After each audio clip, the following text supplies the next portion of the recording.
welcome to Money Control. Today we have with us British actor Daniel Caltagirone. Did I pronounce that right? Very, very good. I'm impressed. Who is one of the lead actors in PaRanjith's forthcoming Tamil film Thangalaan, starring Chiyaan Vikram, Parvathy and Malavika Mohanan, and is set in Kolar gold mines. Daniel has been seen in Hollywood blockbusters like Lara Croft, Tomb Raider, The Pianist, period drama TV series like Medici and Tudors, and in an episode on The Friends, very popular American sitcom. So welcome, Daniel. Lovely to be here.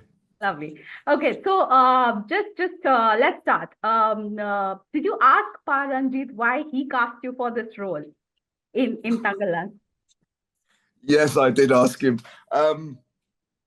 It was an interesting process because he approached my agent. My agent said, "Look, there's an illustrious filmmaker from India that wants to work with you, award-winning, etc." And I'd had this rather weird I say weird because many of my Western counterparts have not had as many experiences as I have with Indian filmmakers. I've worked with Shekhar Kapoor. I've worked with Tarsem Singh, although Tarsem Singh is an Indian-born but Americanized big Hollywood director. But still, I was, this is my third Indian director. So I was intrigued.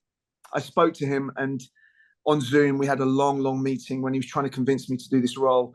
And I said to him, look, I'm not interested in doing a cliche British colonialist officer, as you know what I'm talking about. And he said to me, no, it's not that. Because, they have actors in India that they hire these small part actors and they hire them to fill these roles. And he said, no, this is a parallel lead. So that intrigued me straight away because I knew straight away that was kind of unusual in India. And then he said to me, look, I need you to find levels in this character. There's not just this one level kind of like, oh, I've got a stick, I'm going to hit an Indian villager on the head. Yeah. Sort of typical colonialist. And I was intrigued. And then, of course, and he said to me, like, the other thing is I wanted a Western actor who's got established CV reputation. And he knew I'd been in big Hollywood films, etc. And I then went to watch Madras and Saparta Kala, just to see what he was like as a filmmaker. And I was blown away because he's a very powerful social commentator, as we all know. But his style of filmmaking is visceral, it's energized, it's exciting, right? So I was sold, and I hadn't even read the script, and I've never done that in my life. I decided to take it on, and that was it. That kind of was how it happened. But I've never specifically asked him why he approached me. But he did say to me that he was nervous about hiring a Western actor because he didn't know if they would understand how Indian filmmaking worked and whether they would have that physicality to be able to endure this kind of hard filmmaking that we did. It was very hard filmmaking. But so he'd done his research on me. He'd kind of, I think, spoken to my agent about my past and what I could deal with, and then he became very comfortable. But the proof was in only when I started filming did he relax. Because before that he was like, "Is this experiment going to go really wrong?" But it didn't, thankfully. So were there any stereotypes when he was narrating the role to you, or you read the script about how a villain should be a British villain, British man playing a villain, and or an anti-hero? So can you talk about your character Clement in the film, and what kind of physical and mental transformation was required of you for this role? Well, interesting you used the word villain because that's exactly what PaRanjith did not want. He did not want a villain. He wanted a human being who is. Because when we talk about villain, we think about the moustache. Yeah. We think about, I'm a villain. And he didn't want that. He was like, look, he's a human being who is, in fact, a decent man who ends up becoming obsessed and overpowered by this desire and need to support his family and enrich his life. And like we all do as human beings, greed, it becomes infectious. But what the interesting part is he said, there are no villains in this piece. And I was like, what do you mean?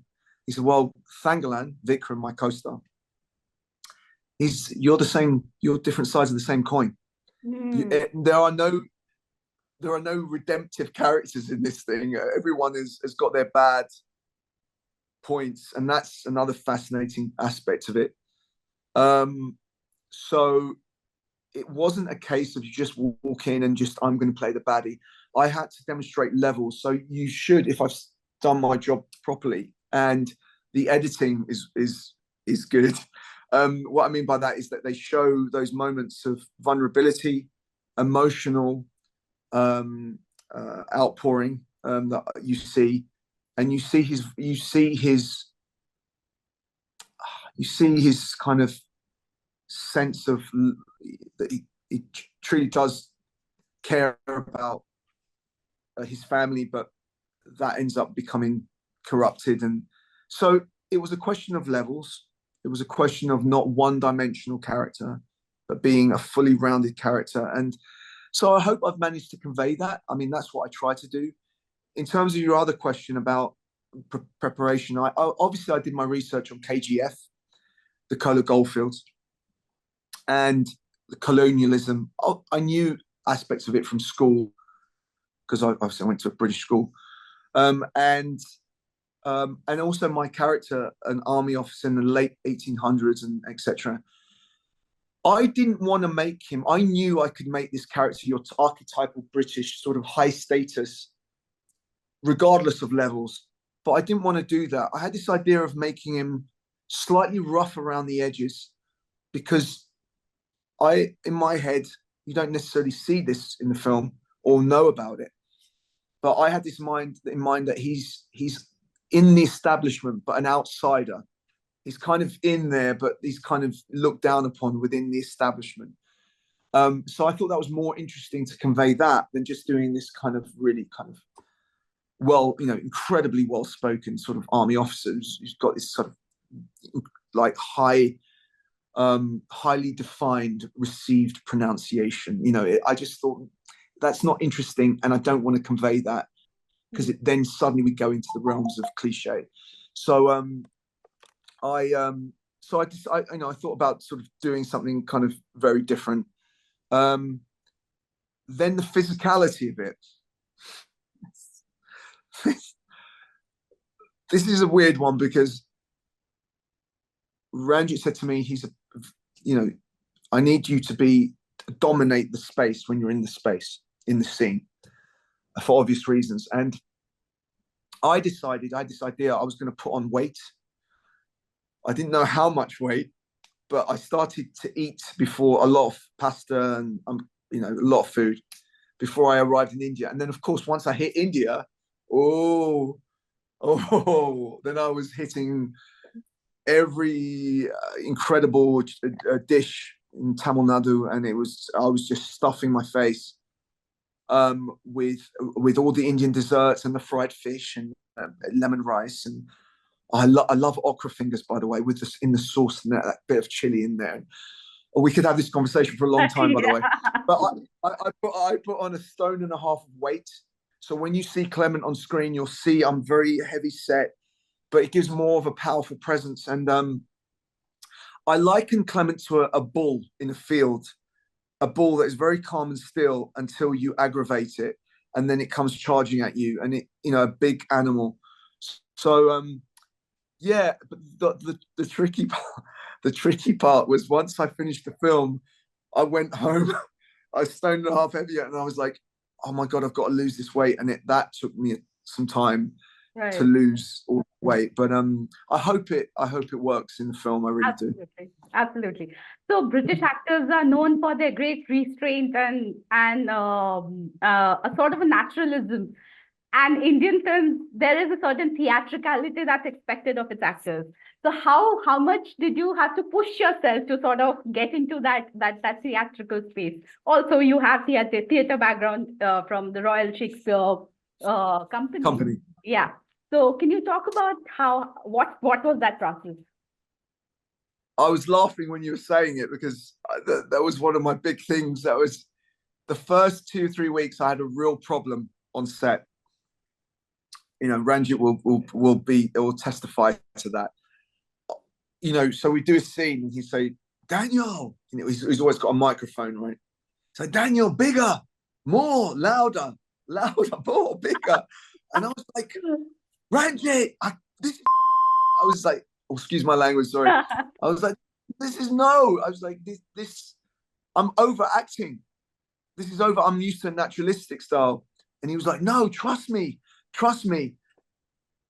And I just couldn't get my head around it. I've spent all my life doing the very laid back American style of acting and all that stuff.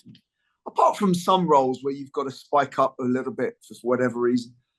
So what happened was after 2 or 3 weeks, on a particular day, I got really angry and I did this scene and I was bigger than normal.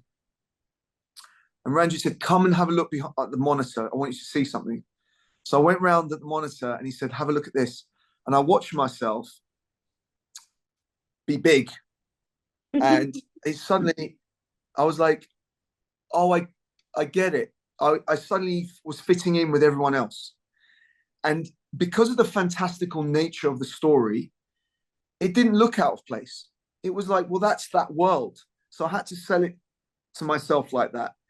And my co-stars helped me. They were amazing. I mean, Vikram, Parvathy, Malavika, Pasupathy, you know, they really helped me embody this world and understand the different style.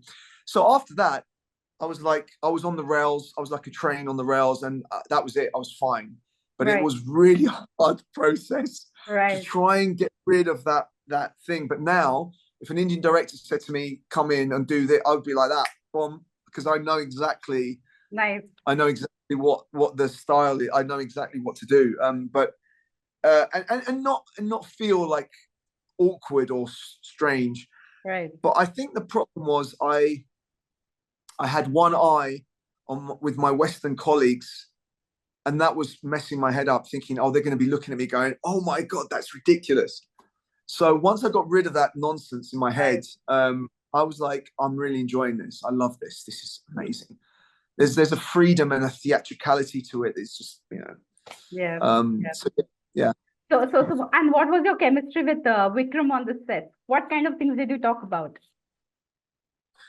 My chemistry with Vikram, and I was very fortunate in this because again I was a bit concerned. I was the only British actor on the film, and I was like, oh my God, how are they going to accept me? You know, all these actors, my co-stars. I mean, the main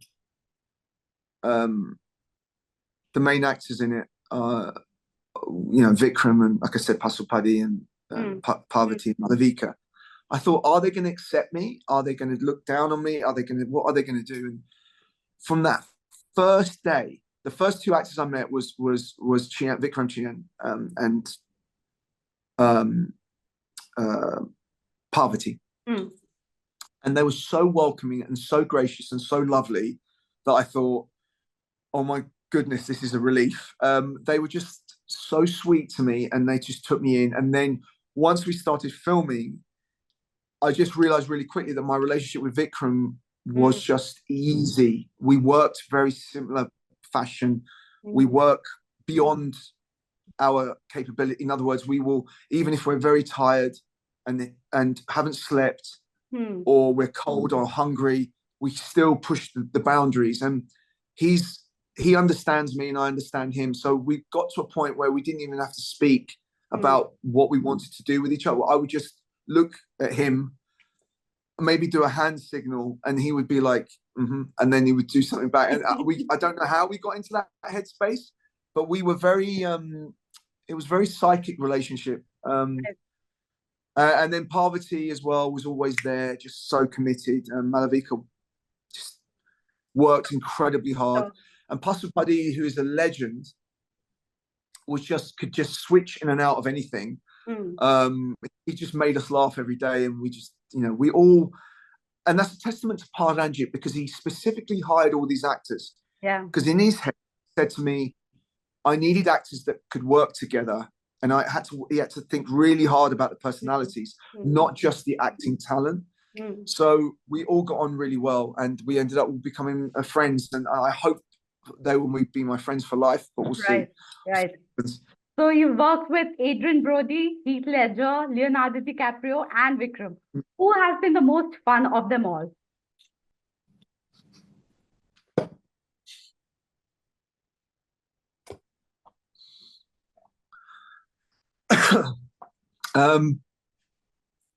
Think about this very carefully because we all did some crazy things together.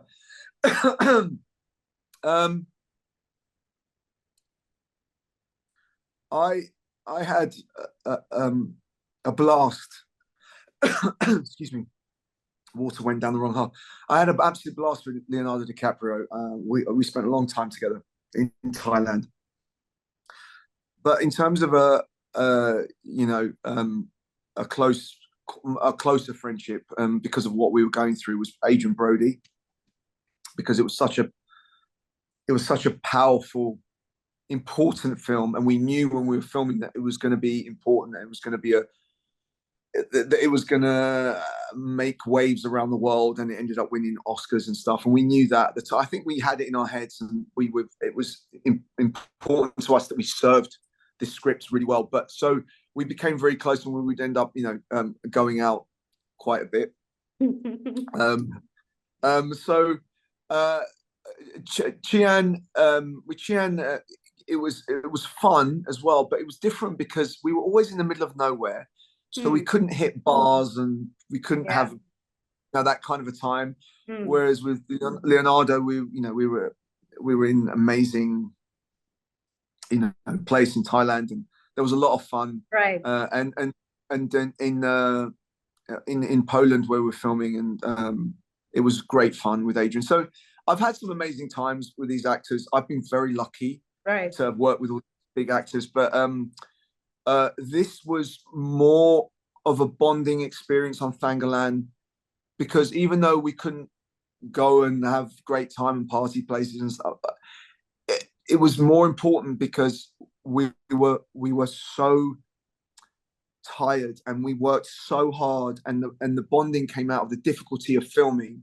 So we would just enjoy each other's company. We would just sit together, and we would just all talk about our lives, and talk about the film, and talk about just our dreams and ambitions. And it was nice. It was more bonding for me. That was nicer actually than I mean, you can go and party or go to a bar, but actually actually bonding in a spiritual way with your co-stars is far more interesting and far nicer. But I had that, but not to say I didn't have that with Adrien, because we bonded on the fact we were on a very important, special movie. But I hope that answers your question. Yeah. That nearly made me choke. I'm so sorry about that. I don't want to answer this question. What was it like working with Roman Polanski on The Pianist? Was he like controlling everything on the set? What was it like, that experience? Well, it was a bit like the experience with PaRanjith, where you see the whole crew absolutely respect the director and do anything for the director. And it was like that with Roman Polanski. He was such a legend at the time. And when I was growing up, obviously, I watched Chinatown. I watched Rosemary's Baby. I mean, there was an abundance of films I watched of Roman Polanski where I was like, this is one of my favorite directors, because, I mean, if you just took Chinatown alone, or even Rosemary, you know what I'm talking about, right? Yeah. Extraordinary filmmaking, like beyond. And again, his films, regardless of what has happened in his personal life, and I don't condone any of that, but regardless of his personal life, which has been very black, as an artist and a filmmaker, his films have been in the multitude of his films in the top 100 films of all time. So I already had that admiration for him as a director. And then when I got that call, I remember being asleep, and my phone rang, and it was weird because I didn't have it on mute, and it rang, and I kind of half asleep, and I picked up the phone, and this voice said, "Oh, this is Roman Polanski," and I went, and I put the phone down. This is a true story. Right, no, because I thought my friends and I play these stupid jokes on each other, especially actors. We pretend to be someone, And the phone kept ringing. I thought, oh, for God's sake. And I so eventually I picked up and I was like, what do you want? And he was like, well, I just want to talk to you about potentially working on this film called The Pianist. And then his accent, I thought, that's a really good impression if it is, or this is Roman Polanski. And it was Roman Polanski. So right. I couldn't believe it. I couldn't believe this. I just couldn't believe it. So I when I eventually met him as an artist, again, he was second to none. He controlled that set completely. And he knew exactly what he needed and what he wanted. And also, he's a very good actor. He used to be an actor before he was a film director. So he would come up to Adrien Brody and I and go, right, instead of, most directors explain it, like, I need this from you and I need this from you. He would go, all right, so this is how I'm thinking about it. And then he would act it out. And Adrien Brody and I were like, oh my God, we've got to do it better. Now, he was really, really good. And in fact, he's done a few cameos. He did a cameo in Chinatown as well with Jack Nicholson. Yeah. So he was very good. He comes from a theatre background and he was excellent. So we'd always have to have that level of, we'd always have to be on our game, on our A.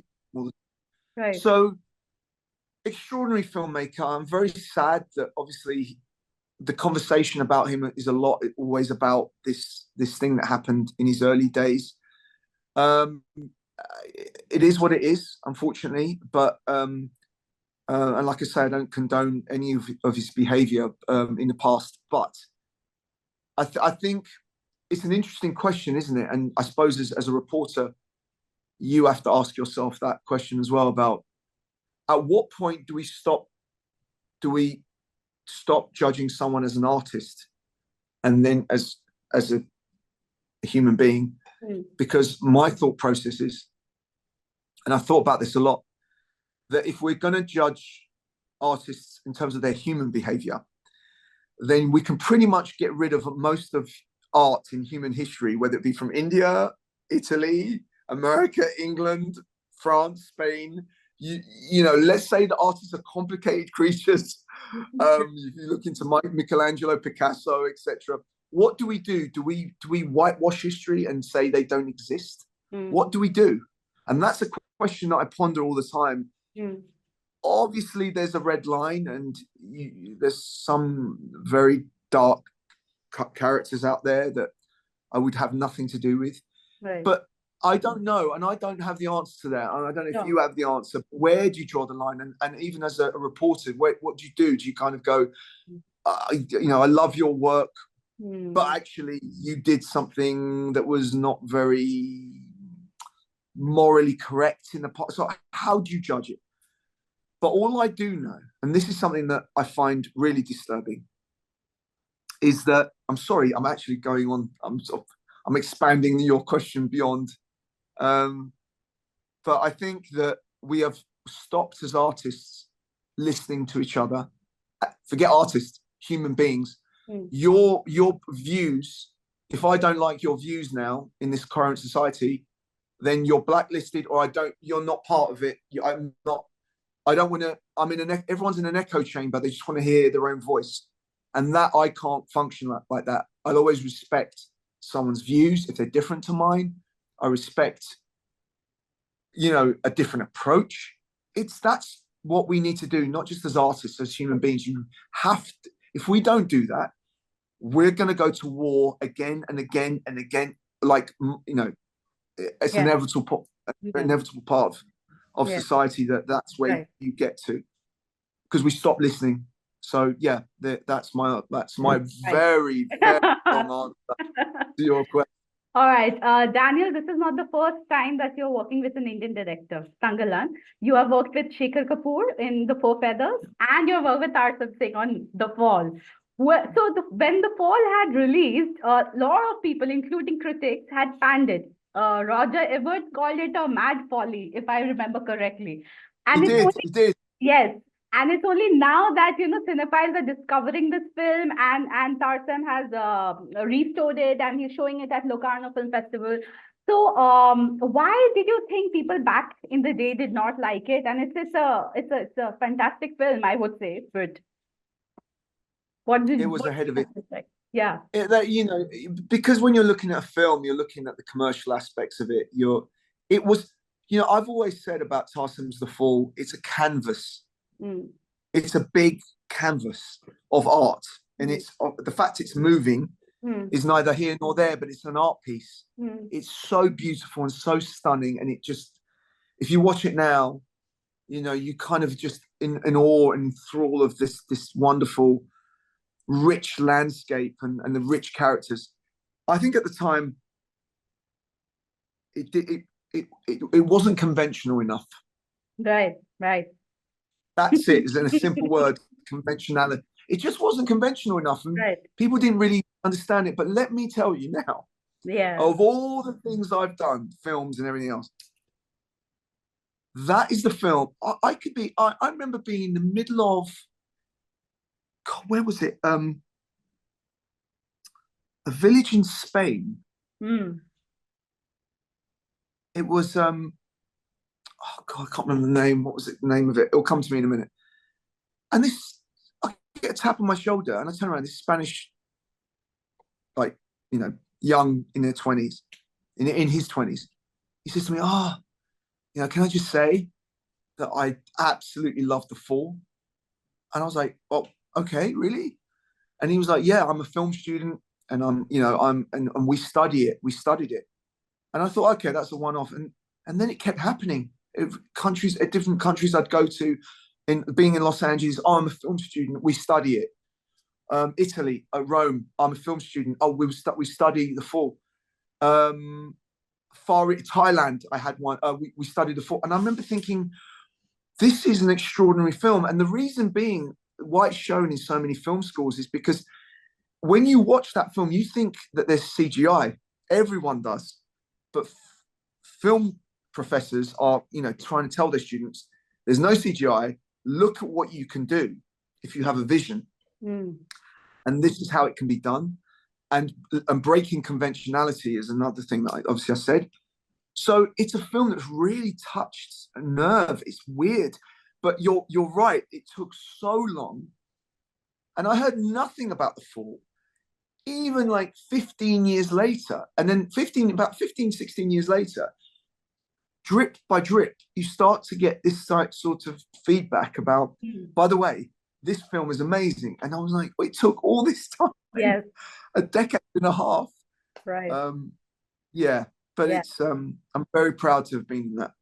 Right. And what do you have to say about how RRR sort of changed the West's perspective about how Indian cinema is? It's more than Bollywood. And do you see that changing, that it's not straitjacketing, but it is also sort of a trap, I would say, where you see Indian cinema as, again, if not Bollywood, then this kind of, epic scale cinema. But Indian cinema also comprises a lot more than just that.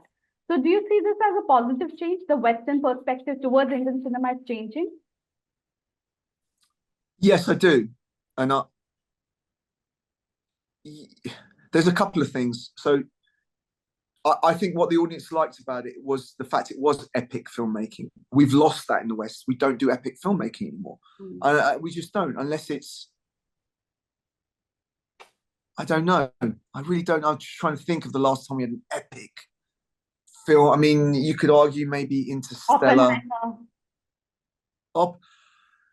Yeah, but even Oppenheimer, I don't know. It was a long film, Oppenheimer, but was it epic? I don't know. S. Rajamouli has done. That's an epic film, right? It touched a nerve somewhere. But my only concern is this, right? The West is not very well educated about Indian cinema, and they don't understand it's not just Bollywood, and it's not just singing and dancing and everyone. As much as I loved RRR, my concern is they think, oh, we love this, we want more of this. And I keep trying to explain to everyone in the West, it's not just Bollywood, there's Tollywood, Collywood, there's other woods out there. It's not just Bollywood. And there's serious filmmaking. So I mean, serious. RRR is a serious film. But the point I'm trying to make is there's small budget films. There's films about local issues and about social identity and all really sensitive subjects that that interesting Indian filmmakers are doing, and subtle films. There's so people don't understand that outside India, but the only way they're going to understand that is to keep doing what Ranjith's done and bringing in a Western actor, right? And doing storylines that are not just the colonialist, not just the army officer, not just that, but a British actor coming in playing a romantic lead in an Indian movie. Why not? We ask Indian actors to come over and play Indian, leads or romantic lead. Or, look at Deepika. She's doing. I mean, there's no question about. Oh, she's Indian. So I think, we need more Indian filmmakers to start looking, because once Indian film doesn't become India-centric, just all focusing on Indian local stories or Indian themes, then it's going to be hands down the most powerful industry in the world, filmmaking. I don't think as an industry, Hollywood will be able to compete. How do you compete with a country of 1.5 billion people? Do you see what I mean? And plus, let's add all the Indian diaspora around the world. Now let's add all the Western fans or other fans around the world that happen to like Indian cinema. And now you've got a situation where, well, it could become extremely big. And they've got no excuse, by the way, about language, because nearly everyone I speak to in India, doesn't matter what region, understands a form of English. So there's no kind of like, oh, well, that they can't, British actors can't speak Hindi or Tamil, or whatever. It doesn't make a difference. Yeah. No, it doesn't make a difference anymore. Right. And India is on the verge. I'm telling you now, and I want to be the first to say it, that India is on the verge of becoming the most powerful film industry in the world. Right. Because you guys have still got cinema, whereas we've lost cinema in the West. We're just doing streaming, which has killed our film. So yeah, and you have compared PaRanjith to Spike Lee and a little bit of Quentin Tarantino. In what respect? Well, there was very simple, actually. If you look at Madras, obviously for example, one of his films, but PaRanjith is renowned powerful social commentator. He's very political. So the reason I mentioned Spike Lee is because there was similarities. Spike Lee talks about his communities he comes from, and the struggle and the racial elements are very strong there. So, and that's the same with PaRanjith, talking about caste system and freeing people of that. So I remember thinking there was an element of Spike Lee, and obviously Sapata became a little bit Tarantino-esque. So when I remember being on set, and Ranjith and I were just having a coffee together, and we were talking about films and what we love. And I said, do you love any Western filmmakers? And the first thing that came out of his mouth was like, yeah, I'm a big fan of Spike Lee. And I was like, I knew it. I said, when I was watching Madras, I kind of thought about Spike Lee in my head.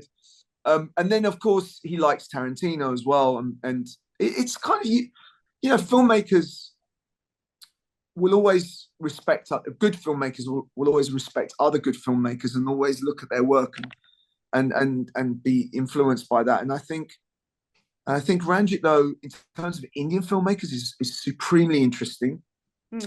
And I just hope that this film, I hope Thangalaan is another continuation of his amazing work. I really do. Absolutely. Do you get a song and dance sequence to yourself in the film? No. If only. I'm telling you now, right? That would be my dream come true. Like to do, I'm not even joking, to do a Bollywood movie where I get to dance. Oh. I saw that film, that very glossy film that came out with Deepika recently, Fighter. Right, yeah. I saw that. I was on a plane. I was bored. But what really struck me was the song in it. Was it Shekhar? What was it called? Shekhar. Oh God, Can't remember them, but I remember the video for it, the dance, and I was like, "Ooh, I want to be in that video.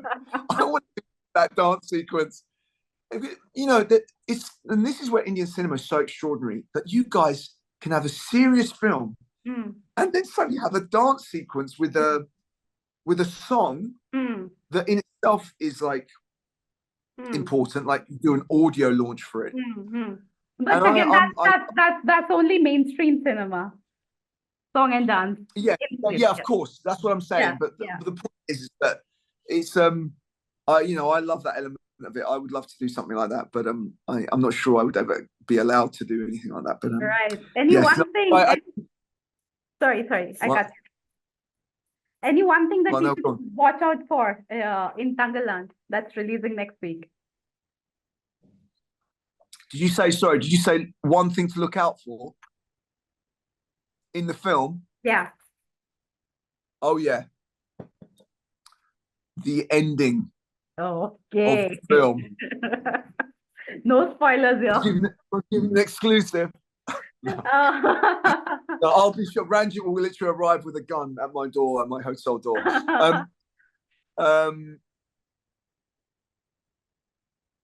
The ending. So what happened was, this I can tell you. We shot the film. We did an ending. I'm not going to tell you what it was. It was just solely Vikram and I, right? And that was the end of the film. I'm not going to tell you what happened, but that was the end. And then we kind of said our goodbyes. And I went off, Vikram went off, Malavika, Parvathy all went off. Right, great. Then I get a call about 2 months later from Ranjith going, "Daniel, I need you to come back to India." I'm like, "What?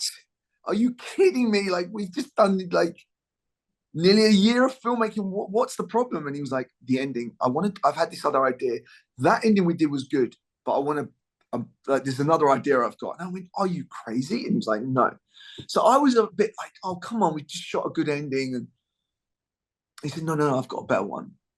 So, and then I got a call from Vikram and Malavika and Parvathy, and they were like, "Did you hear?" And I was like, "Yeah, I heard." So we all go back. We all go back, and I'm like, "What is this idea?" So then he pitched it, and I was like, "Oh, okay." And so keep an eye out for the ending. I'm not going to tell you what it is, but it's a mad ending. I'm not going to tell you the actors that are involved in it. I might be involved in it. I might not be involved in it. I don't know, but it's a very powerful climax to this whole story. So look out for that. Definitely look out for that, and just look out for the mad fight sequences.